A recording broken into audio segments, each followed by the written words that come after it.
Assalamualaikum warahmatullahi wabarakatuh. Selamat siang anak-anakku kelas 6 SDN Sidotopo Wetan 1 dan kelas 6 di Surabaya. Bagaimana kabar kalian hari ini? Baik? Ya, Ibu doakan kalian semua selalu dalam keadaan sehat. Nah, anak-anakku sekalian, hari ini Ibu, perkenalkan nama Ibu Febi Yulfitri dari SDN Sidotopo Wetan 1 255 Surabaya. Hari ini Ibu akan menemani kalian belajar dari rumah dengan topik teks eksplanasi ilmiah. Namun sebelum kita mulai pembelajaran hari ini, kita berdoa dulu ya. Untuk yang di rumah, Ibu minta tolong kepada Bintang untuk memimpin teman-temannya berdoa.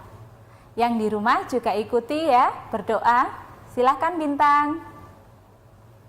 Teman-teman, sebelum pembelajaran dimulai, marilah kita berdoa sesuai agama dan keyakinan masing-masing.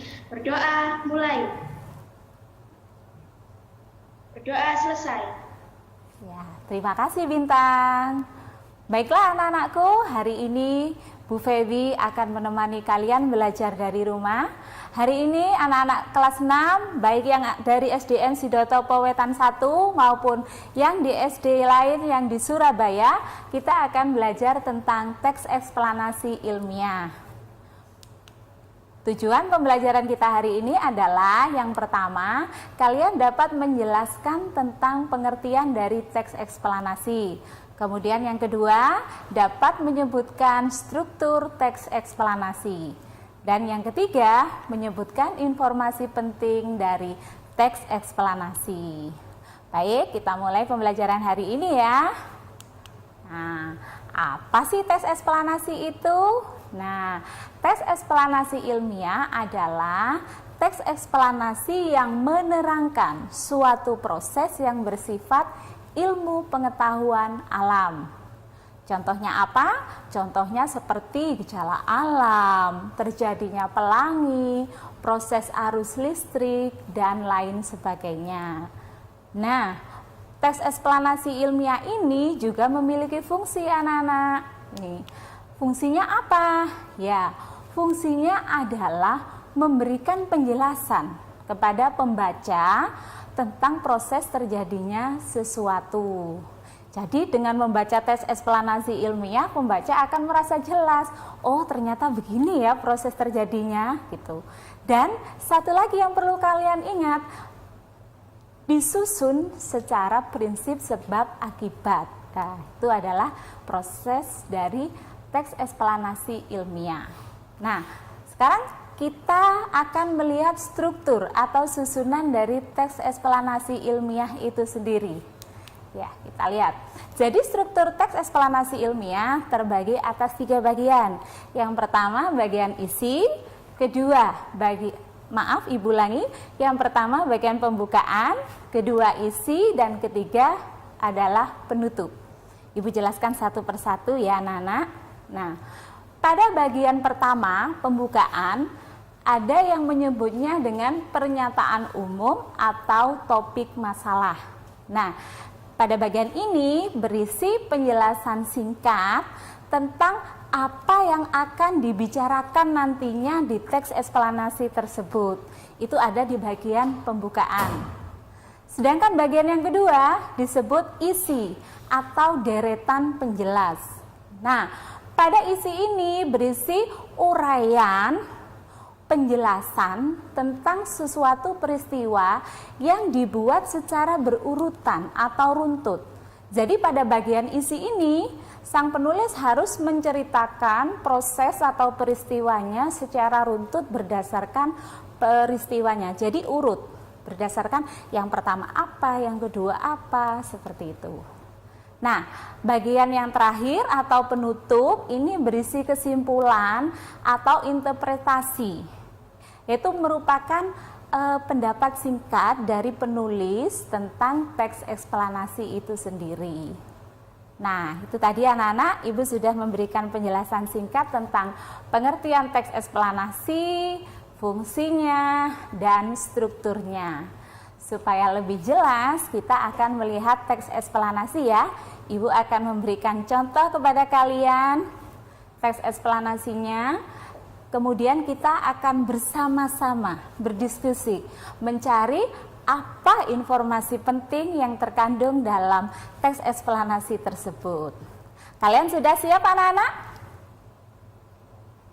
Halo, sudah siap? Iya, semangat ya suaranya. Kok terdengarnya mengantuk? Ayo, semangat ya. Baik, Ibu mulai dengan memberikan contoh teks eksplanasi. Nah, teks ini Ibu ambilkan dari buku paket kalian, buku tema 3. Jadi, ada satu teks yang berjudul Thomas Alva Edison, Sang Penemu Bola Lampu Pijar. Ya, untuk paragraf 1 ini Ibu akan membacakannya, kalian boleh menyimak. Pernahkah terbayang olehmu hidup tanpa penerangan? Setelah matahari terbenam, tentu akan sulit melakukan kegiatan di luar rumah karena lingkungan yang gelap gulita. Kegiatan di dalam rumah mungkin juga terbatas. Kita patut mensyukuri salah satu penemuan besar yang mengubah dunia. Penemuan bola lampu pijar oleh Thomas Alva Edison. Nah, ini adalah paragraf 1 dari teks eksplanasi yang berisi topik masalah. Nah, kita lihat. Jadi, kira-kira di paragraf 1 itu apa ya yang dibahas? Apa yang dibahas pada teks pembukaan? Ya, siapa yang bisa? Ayo coba angkat tangannya. Siapa? Atar. Silakan Atar. Bola lampu pijar oleh Thomas Alva Edison. Bisa diulangi lagi Atar, suaranya kurang jelas nak. Penemuan bola lampu pijar oleh Thomas Alva Edison. Penemuan bola lampu pijar oleh Thomas Alva Edison. Kita lihat jawabannya Atar. Iya, sudah bagus. Berarti sudah paham Atar. Jadi informasi penting yang ada pada paragraf pertama. Terima kasih Atar. Sekarang kita lanjutkan ke paragraf kedua. Nah, Thomas Alva Edison ini lahir di Milan, Ohio pada tanggal 11 Februari 1847. Ia tidak pernah menyelesaikan pendidikan resmi di sekolah. Dia hanya sempat bersekolah selama 3 bulan. Edison diajari oleh ibunya di rumah. Walaupun tidak mengikuti pendidikan formal, terlihat bahwa Edison memiliki rasa ingin tahu yang sangat tinggi. Di usia 11 tahun, Edison sudah dapat membuat telegraf sederhana. Dan di usia 12 tahun, ia memanfaatkan waktu luangnya untuk membaca literatur dan melakukan berbagai percobaan. Pada tahun 1861, ia dapat mencetak koran. Koran terbitannya Weekly Herald laris terjual. Nah, anak-anak, sebelum kita lanjutkan, ada pesan-pesan yang mau lewat berikut ini. Tetap di program Belajar dari Rumah bersama Guruku. Kembali lagi di program kesayangan kita, Belajar dari Rumah bersama Guruku. Baik anak-anak, kita lanjutkan ya. Tadi Ibu sudah membacakan isi dari paragraf 2. Nah, paragraf 2 ini disebut dengan isi atau deretan penjelas. Nah, sekarang kita akan mencari apa informasi penting dari paragraf kedua. Nah, di sini sudah ada pertanyaan. Siapakah Thomas Alva Edison? Siapa yang bisa menjawab dari rumah? Angkat tangannya. Iya, Bintang. Silakan Bintang. Thomas Alva Edison adalah penemu bola lampu pijar yang lahir di Milan, Ohio. Ya, kita lihat jawaban dari Bintang. Apakah sudah tepat? Iya, sudah tepat sekali jawaban dari Bintang. Jadi Thomas Alva Edison adalah penemu bola lampu pijar yang lahir di Milan, Ohio. Terima kasih Bintang. Sekarang kita lanjutkan ke paragraf ketiga. Paragraf ketiga ini masih termasuk isi atau deret penjelas dari sebuah teks eksplanasi. Nah, gue lanjutkan ya. Ia melihat dunia butuh penerangan. Ia menghabiskan waktu selama 2 tahun serta dana yang cukup besar untuk mengembangkan penemuan. Melalui kerja kerasnya, pada tanggal 21 Oktober 1879, lahirlah lampu pijar listrik pertama yang dapat menyala selama 40 jam. Ya, ini adalah isi dari paragraf ketiga. Ya, sekarang yang bisa menjawab apa informasi penting dari paragraf 3. Bagaimana Thomas Alva Edison menemukan bola lampu pijar? Silakan langsung dijawab dengan menyebutkan namamu. Jangan lupa menghidupkan mic-nya terlebih dahulu. Silakan, paragraf 3. Siapa? Karisa. Karisa, ya silakan Karisa. Apa jawabanmu? Ia menghabiskan waktu selama 2 tahun serta dana yang cukup besar untuk mengembangkan penemuan. Boleh, kita lihat jawabannya Karisa ya. Nah, ia menghabiskan waktu selama 2 tahun serta dana yang cukup besar untuk mengembangkan penemuannya. Sudah tepat jawabannya Karisa. Kita lanjutkan paragraf keempat. Kegigihan Thomas Alva Edison memberikan hal baru bagi dunia. Rasa ingin tahunya yang tinggi dan sikap pantang menyerahnya mampu mengubah dunia menjadi lebih baik. Nah, sekarang paragraf keempat ini sudah masuk pada kesimpulan atau bagian akhir dari sebuah teks eksplanasi. Ya, siapa yang ingin menjawabnya? Apa yang dapat kamu simpulkan tentang sikap Thomas Alva Edison? Silahkan sebutkan namamu dan langsung dijawab. Zaki, Bu. Siapa? Zaki. Ya, silakan Zaki. Ia memiliki rasa ingin yang tinggi dan sikap matang menyata yang mampu mengubah dunia menjadi lebih baik. Ya, Zaki, kita lihat jawabannya. Ia memiliki rasa ingin tahu yang tinggi dan sikap pantang menyerah yang mampu mengubah dunia menjadi lebih baik. Ya, anak-anak, itu tadi kita sudah mengidentifikasi informasi penting dari sebuah teks eksplanasi, mulai dari topik permasalahannya, isinya, sampai pada kesimpulannya. Ibu rasa kalian sudah bisa ya. Nah, supaya lebih paham lagi, Ibu akan memberikan satu teks eksplanasi lagi, satu contoh teks eksplanasi kepada kalian. Dan seperti tadi, dari teks eksplanasi tersebut, kita akan mengidentifikasi seperti tadi. Dari paragraf 1 berupa pembukaan, paragraf kedua, ketiga, sampai pada paragraf keempat yang berisi kesimpulan. Baik, sudah siap anak-anak ya? Halo anak-anak, sudah siap? Ya, masih semangat ya? Ya, masih semangat. Baik. Untuk teks berikutnya, Ibu juga mengambil dari buku tema kalian, yaitu buku tema 3. Nah, teks berikutnya yang berjudul Roda Pengubah Wajah Dunia. Ini juga dari buku tema kalian, buku tema ketiga. Nih. Sekarang gantian yang membaca. Tadi Ibu sudah membacakan untuk kalian. Sekarang paragraf 1, Roda Pengubah Wajah Dunia. Siapa yang ingin membacakan untuk Ibu? Anak-anak di rumah? Halo? Ada yang mau membacakan untuk Ibu kemudian menjawab apa informasi penting yang ada pada paragraf 1? Silahkan.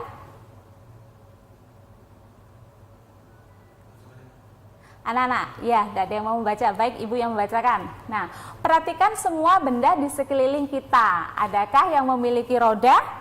Banyak sekali mesin, peralatan, alat transportasi, dan benda buatan manusia yang menggunakan roda. Roda merupakan salah satu penemuan terbesar manusia yang membuat semua pekerjaan menjadi lebih mudah. Ini adalah paragraf 1 yang berisi topik masalah. Ya. Siapa yang bisa menemukan topik masalah dari paragraf 1? Silahkan menyebutkan namanya dan dijawab. Saya Bu Anggun. Siapa? Saya Bu Anggun. Anggun, ya silahkan Anggun. Roda merupakan salah satu penemuan terbesar manusia yang membuat semua pekerjaan menjadi lebih mudah. Ya, kita lihat jawaban Anggun. Ya, jadi roda merupakan salah satu penemuan terbesar manusia yang membuat semua pekerjaan menjadi lebih mudah. Terima kasih Anggun. Berikutnya paragraf 2, Ibu minta tolong kepada Nabila untuk membacakan. Silahkan Nabila. Ya, Bu. Ya, dibaca Alat sayang. ini dibuat oleh ahli menggunakan mesin pemintal.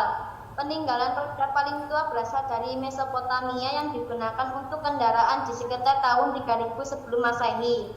Kemudian muncul juga di Tiongkok, Arab, Eropa, dan belahan dunia lainnya.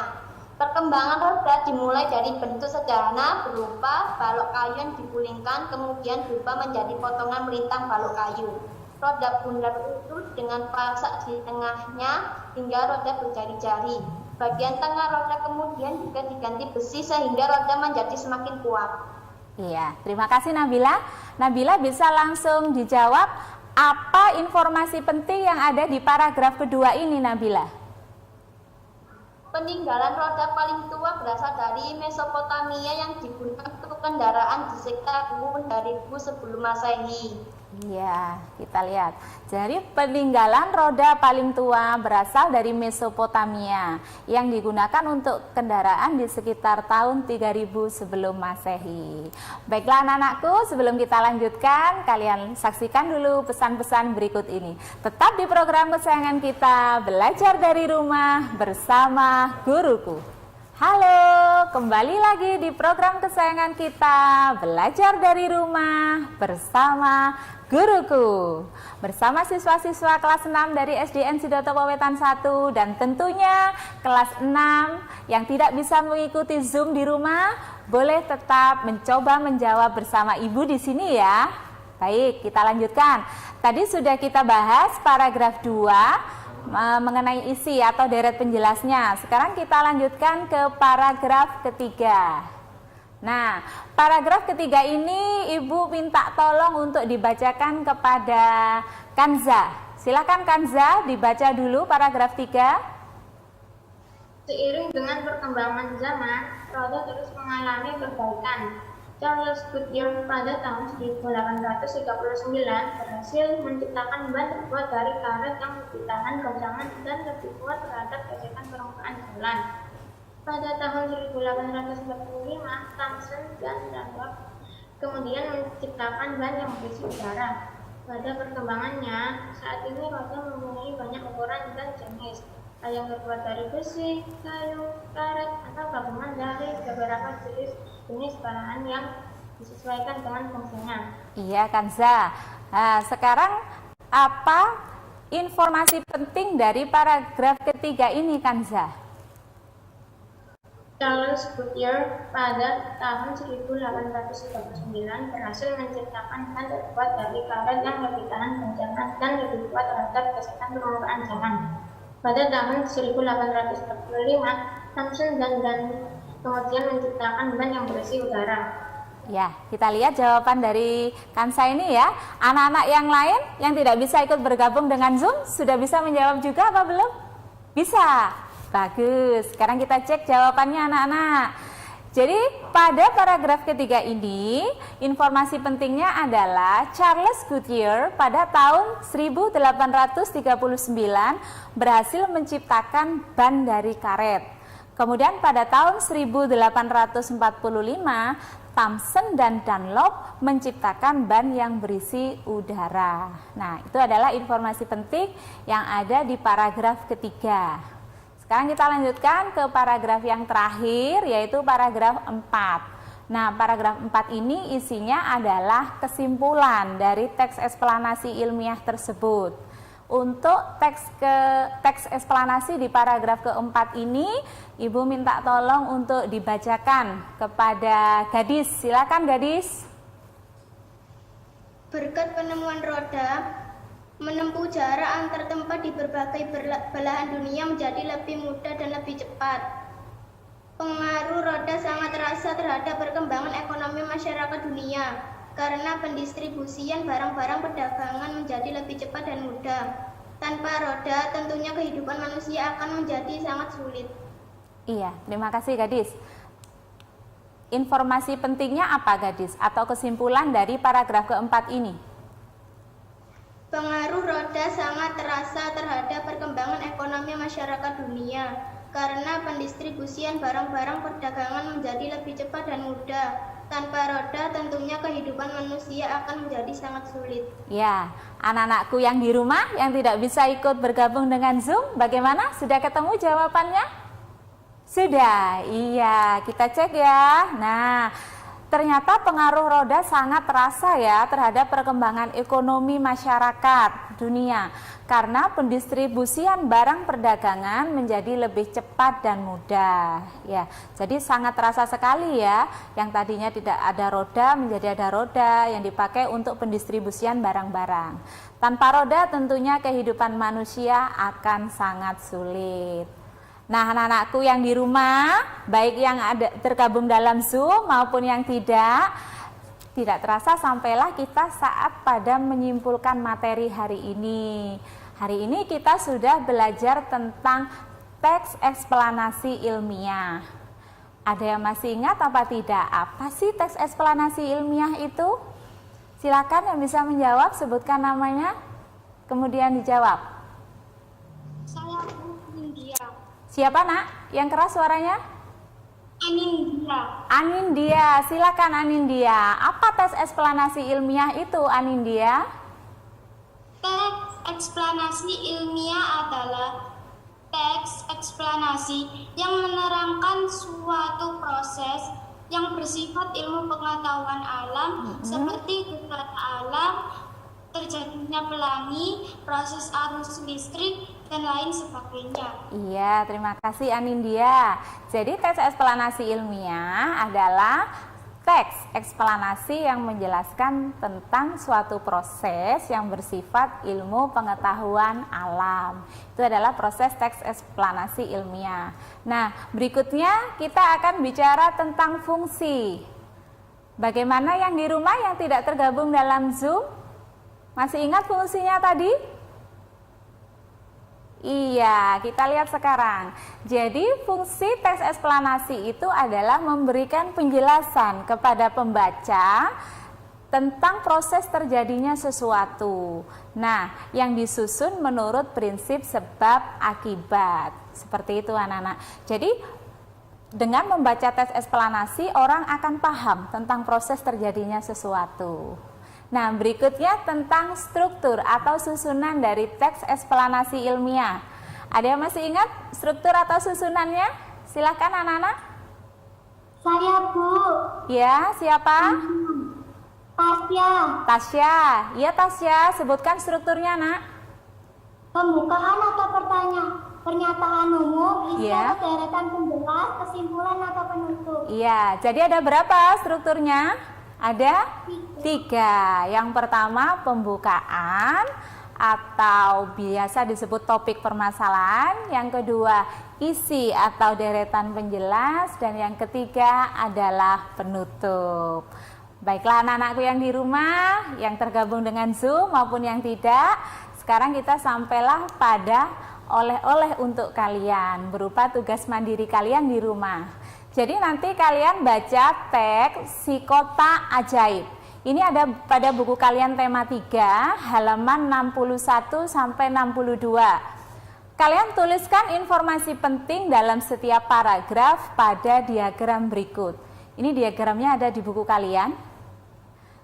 Nah, setelah kamu selesaikan tugasnya, jangan lupa kumpulkan ke guru kalian. Nah, anak-anakku sekalian, tidak terasa waktunya sudah hampir selesai. Tidak bosan Ibu mengingatkan kalian untuk selalu rajin mengerjakan tugas, tetap semangat, dan jangan lupa tetap patuhi protokol kesehatan. Sampai di sini perjumpaan kita. Semoga bertemu lain waktu. Tetap di program kesayangan kita, belajar dari rumah bersama guruku. Assalamualaikum warahmatullahi wabarakatuh.